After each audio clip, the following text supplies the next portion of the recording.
ധർമ്മസ്ഥലയിൽ പ്രത്യേക അന്വേഷണ സംഘം തെരച്ചിൽ കൂടുതൽ വനമേഖലയിലേക്ക് നീട്ടി. സാക്ഷി കൂടുതൽ മൃതദേഹങ്ങൾ കുഴിച്ചിട്ടുവെന്ന് പറഞ്ഞ കല്ലേരി വനമേഖലയിലാണ് നിലവിൽ തെരച്ചിൽ നടത്തിക്കൊണ്ടിരിക്കുന്നത്. നേത്രാവതി സ്നാനഘട്ടിനടുത്തും ദേശീയപാതയ്ക്കും സമീപത്തുള്ള നേരത്തെ അടയാളപ്പെടുത്തിയ 13 പോയിന്റുകളിൽ തിരച്ചിൽ പൂർത്തിയാക്കിയ ശേഷമാണ് പുതിയ സ്പോട്ടുകളിലേക്ക് അന്വേഷണം നീട്ടിയത്.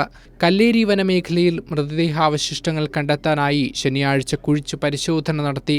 ധർമ്മസ്ഥല ക്ഷേത്രത്തിനടുത്ത കല്ലേരി പെട്രോൾ പമ്പിന് സമീപത്ത് 15ാമതായി അടയാളപ്പെടുത്തിയ സ്ഥലത്ത് നടത്തിയ തെരച്ചിലിൽ ഒന്നും കണ്ടെത്താനായില്ല. ഇതിനിടെ വെളിപ്പെടുത്തൽ നടത്തിയ സാക്ഷി മൃതദേഹം കുഴിച്ചിടുന്നത് കണ്ടുവെന്ന അവകാശവാദവും പ്രദേശവാസിയായ ഒരു സ്ത്രീ കൂടി രംഗത്തെത്തി. മൃതദേഹം കുഴിച്ചിട്ട ശേഷം ഇയാൾ വെള്ളം ചോദിച്ചുവെന്നും കുടിച്ച ശേഷം മുഖവും മുടിയും കഴുകിയെന്നുമാണ് അന്വേഷണ സംഘത്തിന് നൽകിയ മൊഴി.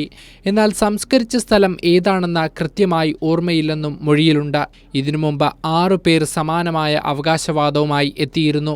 മാധ്യമപ്രവർത്തകരെ ആക്രമിച്ച ശേഷം കനത്ത സുരക്ഷയിലാണ് സാക്ഷിയെ തെരച്ചിലിനായി എത്തിക്കുന്നത്.